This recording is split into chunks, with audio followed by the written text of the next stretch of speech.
In today's gospel, the Jewish leaders want to know from Jesus, by what authority is he doing the things that he's doing? Like he's driving out demons and he's healing people, commanding sickness to be gone, even raising the dead. Now, when a Jewish leader would normally teach or do anything, he would always refer it back to some other higher authority to say, well, Rabbi Shammai says this, or Rabbi Hillel says this, or everyone would push it back another level to say they're not acting on their own. Of course, no one would dare to act on their own. They refer it back to some other authority. Well, Jesus isn't really doing that. He's just doing it on his own authority. That's unheard of. And the scribes and Jewish leaders, they recognize it and they want to know, who's your authority? Well, Jesus turns the tables on them, asks them a question. Where did John the Baptist get his authority? From God or from the world? And they won't answer, so Jesus won't answer. But the question of authority is, well, a pretty important question that does need to be answered, at least for each of us individually. What's our authority? What do we refer to when we decide we're going to do something? On what authority, especially, do we accept what we think we know? Today, it's really popular to think that, well, I just think for myself. Baloney. No one just thinks for themselves today. Everyone is influenced by everything around them. It's just, what authority do you accept? Most people today watch the news, which used to tell us the facts. Now it's entertainment. It tries to persuade us. It wants to keep us entertained and locked in so that we'll, frankly, buy whatever they're selling on the commercials.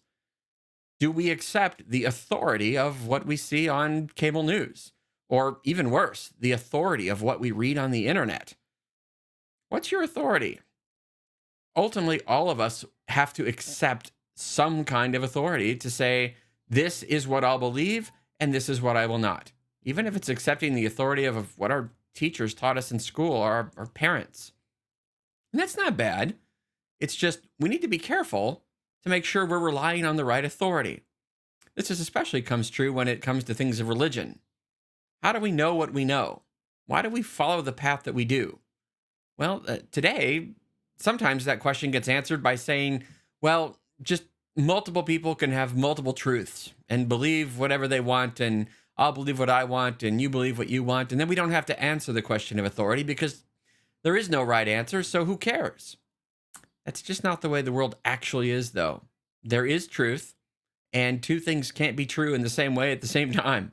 We call that the principle of non-contradiction, something I really wish the world would understand better these days. There is truth, and two things can't be contradictory and both be true.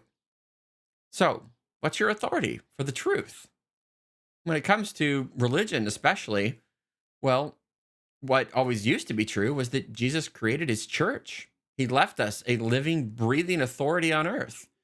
Now, of course, that's composed of human beings. So in the 16th century, Martin Luther got pretty fed up with the corruptness of the leaders of that church and decided, well, we won't rely on any human institution whatsoever, and we'll just go with the Bible alone as authority. Well, problem there is, by what authority do you say the Bible alone is the only authority? And the Bible itself, well, it doesn't say that, and it couldn't say that. How could the book itself be self-referential in saying that it's the only authority? It just doesn't work. So what is the authority? How do we get it? Well, we believe in the Catholic Church that Jesus is the authority. That's why he doesn't answer the question. Jesus doesn't have to refer to anyone else for authority. He's God. He is the authority. And when he says, it just is. That's why he doesn't refer to someone else's teaching, just his own, or what he received from the Father, who is also God. That same Jesus, who has all the authority, gave that authority to his church to teach in his name. He didn't give us a book. He gave us an authoritative teaching church, which, by the way, later gave us a book we call the Bible. But that authoritative voice needs to be heard yet today. Will you accept it? For those of us that do, that realize that Jesus wanted us to be able to hear his voice, we're Catholic.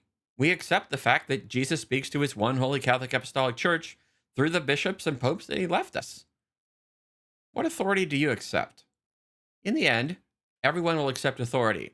The question is, will it be God and his church, Or more likely, will it just be us and we're our own authority? Do we accept the real authority or the false authority of ourselves? What's your authority? God bless you.